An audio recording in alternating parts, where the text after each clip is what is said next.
My fellow flames of Amethyst, welcome back to another video. My name is Amethyst Abrams, and today we're going to be talking about Rinascita and how Rinascita has basically outdone themselves in terms of updates and expansions in these open world gacha games, and how something like Natlan has fallen short, because Natlan was a very hyped up region when it was first announced years ago, and when they first dropped the teaser at the start of this year, people were very excited about it. Why? Because Fontaine was a very good patch for Genshin Impact. Sumeru was absolutely doggy doo-doo, so people were hoping that Natlan would be another Fontaine, another smash hit, another great storytelling expansion that had lots of different things going on with it. And since Natlan was depicting to be the region of war, and the Archon Malvika was meant to be the Archon of war, people were very much looking forward to it, because it could mean many different things. Number one, it could mean that Genshin might be taking a darker tone and more of a story based tone compared to what we've got so far, where the story has been lackluster, maybe average at best. Some people like Sumeru, a lot of people liked Fontaine, and I think people wanted Natlan's story to be that of Fontaine, because Fontaine had some really good story elements and had some really good things within Fontaine. Not just the region itself, but the story and the aspects that came with it. Natlan, as I just said, was depicted to be the area, the region of war, and Malvika, the Archon of war. Which means that when we got there, we were expecting to see a war-torn country, a war-torn region in chaos, and we had to go over there and see what the hell was going on, because if it was in chaos and the Archon wasn't doing fuck all about it, then we'd have to step up and be like, okay, let's have it then, let's sort this shit out, this ain't right. But when we got there, what we got wasn't a country or region in war. Instead, we got like a wildlife tribal, ancient tribal region, really beautiful region, may I just add, very well designed region with wildlife flourishing all over the region, that we could actually tame these beasts and actually ride them and travel across the region with them. And people were actually pretty excited about that, even though people were thinking, I thought this was meant to be the region of war. It didn't seem war-torn at all. Now, I dabbled a little bit in the story. I haven't played Genshin Impact properly for many years now. I think since 3.1, when Sino came out. I had a little look here and there, and reinstalled it when Arlecchino came out, but we all know what happened when Arlecchino came out, and that patch was absolutely disappointing. But hey, we move. We got there, and instead of the story being about a war-torn country that we may or may not have to repair and bring back to the right state of civilization, instead the story was about the power of friendship, and Malvika was not the Archon of War, or at least she didn't seem like the Archon of War. Instead, she was a bike-riding, power of friendship, boring character that I didn't really care about. Some of the cutscenes were very, very cool. The character designs in this expansion was very, very cool. But overall, I just didn't think it packed the oomph that other regions like Inazuma had, because I loved Inazuma. I thought Fontaine was probably the best Genshin has been. And overall, I just think that Natlan fell short, not just in content, but in terms of story. Now, like I said, the region was very well designed. The characters were actually well designed. I liked a lot of the characters in Natlan. But unfortunately, it wasn't really what we thought it was. Going into Natlan, I was actually debating coming back to Genshin Impact, because Natlan was depicting to be the region of war. And I thought, hey, since Wuthering Waves has been out, and that's quite a dark story, and dark and serious, gritty story, and I love that, maybe Natlan will be something similar. But no, it was still sunshine and rainbows, power of friendship. Bearing in mind, the design of the region was good, the creatures themselves were quite fun to tame and explore with, but even they were lackluster at best, because the power that they gave you to traverse the area was nothing compared to the characters that Natlan released with it. And what I mean by that is, a lot of the mechanics for you to traverse the region of Natlan, was locked behind characters, because if you compare what the characters could do when comparing them to the creatures of Natlan, it was kind of lackluster at best. It just wasn't good. It just was not good, because you could tame these beasts and ride them across Natlan, but then if you got the premium character, there's seriously no point. There was a character that introduced the zip line, like you could actually be like Spider-Man in a cross. There was characters that could climb walls a lot quicker a lot quicker than what some of the creatures could do.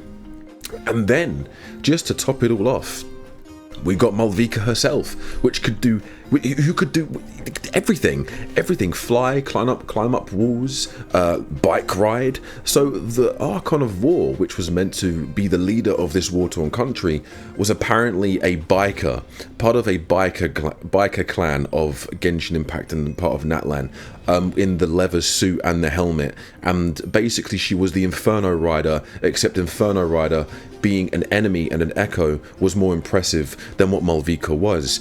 And also the quality of life changes in Natlan was next to nil. We got little bits and we got some slight changes. We got, what was the selector that we got? The selector of the artifact selector, where you could actually select one of what you were looking for, and it would technically be like a loadout set. It's not a fucking loadout set. People calling it a loadout set is massively coping.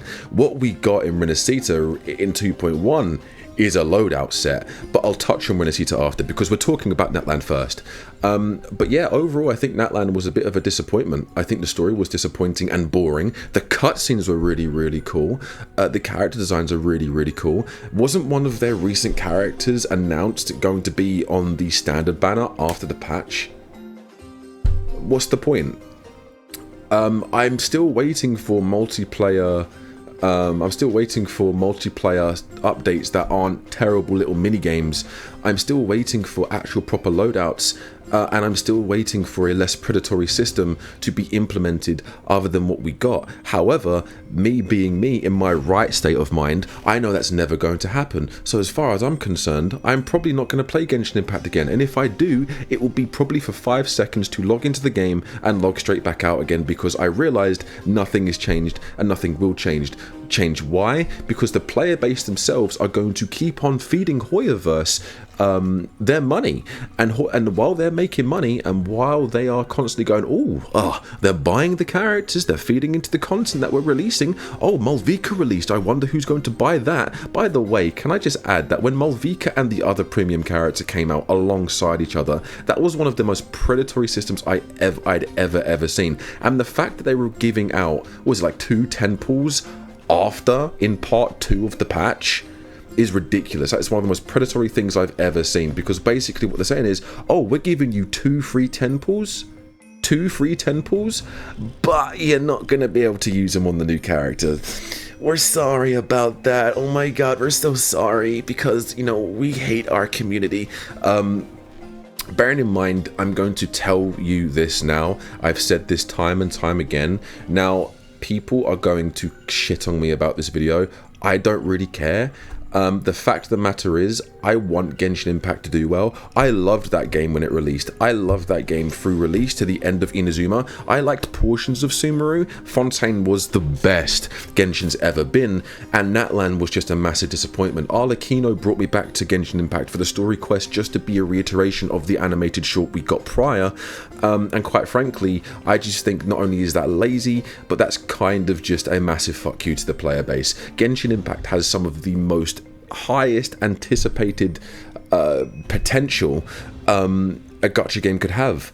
The world it's set in has unlimited potential for their lore and storytelling, but they just don't do it. The overarching story is really good.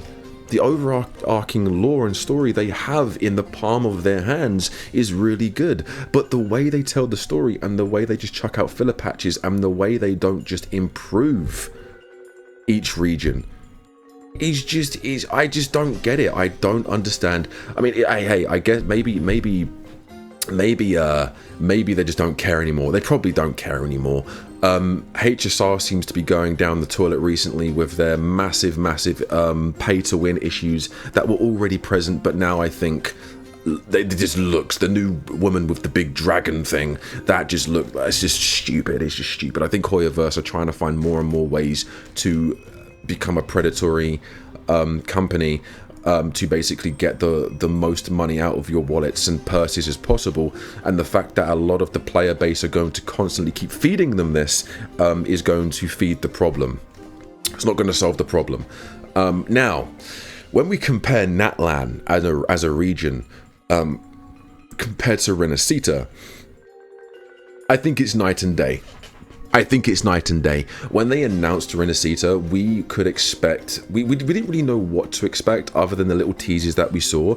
At the end of December, when we got that massive reveal for 2.0, everyone stood up and was cheering. Why? Because not only were we getting a brand new region, the story looked absolutely amazing, and based on the writing that we'd had from 1.0 to 2.0, the story, lacked in a few places. 1.0 story wasn't for everyone, especially Acts 1 through 3 of the chapter 1 story in the 1.x, but the majority of the story was good. The 1.1 expansion with Genshin and Mount Firmament was creme de la creme, chef's kiss. 1.3 was great with the Black Shores. I'm a massive hopeless romantic, so seeing that relationship between Rover and Shorekeeper made me cry a little bit. And then 1.4 sure wasn't the best, however I liked it for what it was. The majority of the patch, even the filler patch, the 1.2 filler patch that we got, was better than most of the patches that we had in recent months in Genshin Impact. Okay, 1.2 was a good filler patch. It was like their Lantern Rite equivalent, except this was actually good, you know. So KURO Games, Jesus Christ, Jules, you're molting like a motherfucker. Yeah, over that, you're molting all over me, buddy. I can't. Look at this. Look what. Anyway, I think that KURO Games just handled their updates better, and with the expansion of Rinascita, they knocked it out the park because they took all of the criticism and all of the things we didn't like and loved on Wuthering Waves, and they improved the things we loved. And they took the criticisms and they fixed most of them. Most of them they fixed. One thing people don't like is the echo grinding system, but I'm sure eventually we'll get an improvement to that. The story of Rinascita was absolutely amazing. The lore they added when Rinascita came out was amazing. We got questions about the Sentinel. We got questions about the Threnodian. We got questions about Fleur-de-Lis, the Maiden of Old, the Maiden of Legend. And there's so much going on lore-wise and story-wise. It's amazing. We don't even know what's really real. There is theories and there's lots of evidence to support that the Sentinel that we think is the Sentinel is actually the Threnodian, or another mythical creature, or another powerful mythical creature that is deceiving the people of Rinascita, and that is in the story. The story doesn't fuck around. The story doesn't dib-dab through little side quests to get the overarching story. The static animations, the static cutscenes don't look static. They look fully animated. They look beautiful. The voice acting, very good. That's definitely an improvement for 1.0. The world itself looks beautiful. The fact that this game, a game like this, like Wuthering Waves, looks as good as it does is ridiculous to me. When we first complete Act 1 of Rinascita, when we come out of the city and we look at the actual overall region, one of the best looking sights I've seen in a gacha game. Now, yes, am I a KURO glazer and am I a Wuthering Waves glazer? Abso-fucking-lutely. I love this game. This game has been the pedestal for my content creation career, and I'm going to continue to enjoy and play this game. I'll give critique where critique is due. Tower of Adversity sucks balls. One of the recent game modes, what is it, Whimpering Wastes, needs improving. Even the new Depths of Elusive Realm weekly mode isn't as good as Depths itself, because it takes what Depths can do and they've kind of nerfed a few things. And I think even though it's fun the first few times around, especially this week, because it actually has an element of difficulty, I think they need to improve a lot on their new endgame or weekly modes. However, the fact that we're getting more and more permanent weekly and endgame modes is a massive quality of life change. We also got the massive change of flight. Flying was implemented in 2.0, in 2.x when Rinascita released, and that changes the game of exploration completely. Rather than hiding it behind a paywall or behind a DLC sort of purchase system, we actually got it for free. When you get to Rinascita, you can explore the realm of Rinascita through flight, and also Boats. There are boats. If you want to take the water system, you can just get on the boats, and the boats are relatively quick as well. But if you don't want to go on the boats, you can fly. Everyone bloody flies in Rinascita. It'd be stupid for you not to traverse by flying. And not to mention, the character stories are just as good as the main stories. Carlotta's character story is just as good as some of the Rinascita main story. Carlotta's story quest is better than a lot of 1.x's story. It's just that good. The writing is very good. And you know what? To top it off, guess what they've given us? Guess what KURO Games gave us in the recent 2.1 patch? In Rinascita, weapon loadouts, echo loadouts. They gave us the one thing that people have cried out for in these open world gachas for years, and KURO Games did it in under a year. You know? The fact that they teased this region of Rinascita to be conflicted between families and factions, and conflicted because the Sentinel has been absent and we don't really know what's going on, and they deliver on what they said the region was based around. It's based off of Italy, if I'm not mistaken, and you can really see it. But also, the side quests and the event quests they release are very compelling. Not everyone in the space is interested in the story and lore of Wuthering Waves. However, I think if you are, you will very much enjoy yourself here, because the writing is very, very good, and it's definitely improved since launch. And at launch, I didn't even think it was too bad. You know? We got the reintroduction of past villains in 2.x, being Frolova. We have a corrupt system, which is the Order of the Deep, which is basically a cult in Rinascita. They worship the Sentinel, but they're actually tyrants and they're dickheads, and I don't think the Sentinel, what they're worshipping, is even the Sentinel. However, I have a lore video surrounding that theory anyway.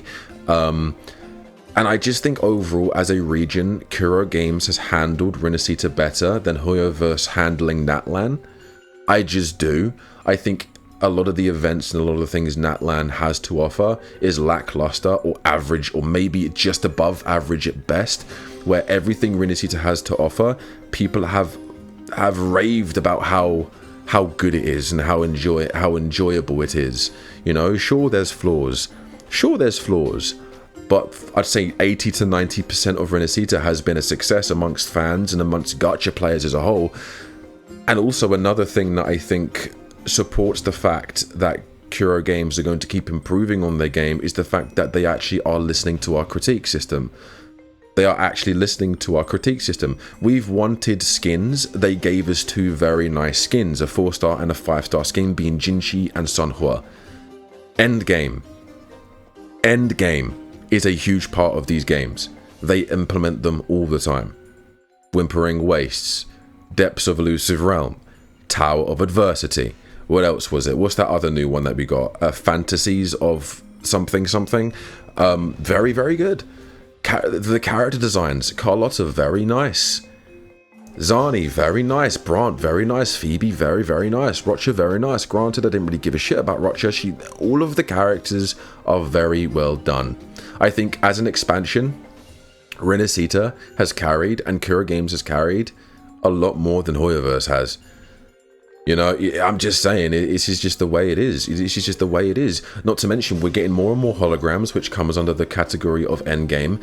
The Rinascita is just a beautiful place to be. When Rinascita came out, we also got the exploration was far more superior than it was before, because we actually could see what we had to collect and what we had to go to and what we had to do.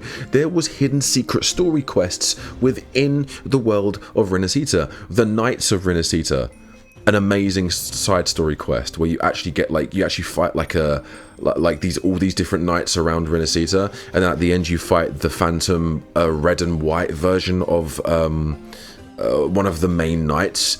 There's another story in the lower left part of the big black hole thing with the big towers, like the Lord of the Rings looking thing. There's a really nice story around those towers, and it felt like a DLC story. Felt like an expansion. They've outdone themselves, and the fact that they're going to continue to outdo themselves, I have no doubt. I'm excited. The 1-year anniversary of KURO Games' Wuthering Waves is right around the corner. We're in March now. It's 2 months away. The end of May, 22nd or 23rd of May. It's not far off. We're already in March. We're 2 months into the year, or 3 months into the year already. It's 2 months away. And I think I've said this a year ago when Wuthering Waves came out, when 1.1 came out. I think if KURO Games continues to support the game and continues to support the community and continues to give the player base what they want, I do believe eventually Wuthering Waves will just dominate the open world gacha scene. That's my prediction. It's what I think and want to happen. It's what I think will happen and what I want to happen. But yeah, there you have it, guys. Hopefully you enjoyed my video. Bearing in mind, I know a lot of people aren't going to be happy with this video because I do talk down to Genshin Impact a lot. However, like I said, Genshin Impact I want to do well, and I really think has the potential to do well. The problem is Hoyoverse does not give a shit. And on top of that, the player base and fan base are going to continue to feed Hoyoverse money from their wallets and continue to feed them their time. Therefore, Hoyoverse is not going to see a reason to make changes to the game, because as far as their work is like, if it ain't broke, don't fix it. If it's making the money, they're not gonna improve massively, because as far as they're concerned, money is what we want and money is what we're fucking getting. You know, we're gonna release trash, you're gonna eat that trash up like slop. That's what it is. And you know, KURO Games is like, oh, they're not happy about this. I've got an idea. Let's improve on the problem. Granted, Echo XP still is a problem, but I'm sure they'll improve it in the future. But as far as an expansion goes, I think KURO Games has handled the expansion of Rinascita better than Hoyoverse has handled the expansion of Natlan. Regions, when you release a new region in a gacha game, it is quote-unquote an expansion, in my opinion. You know? It's like the next big thing, the 0.0 patch, the next big thing. And yeah. But thank you so much for watching, guys. Hopefully you enjoyed this video. And if you want more videos and more discussions like this, leave a comment and like and subscribe. Thank you so much for watching. I'll see you in the next one. Take it easy.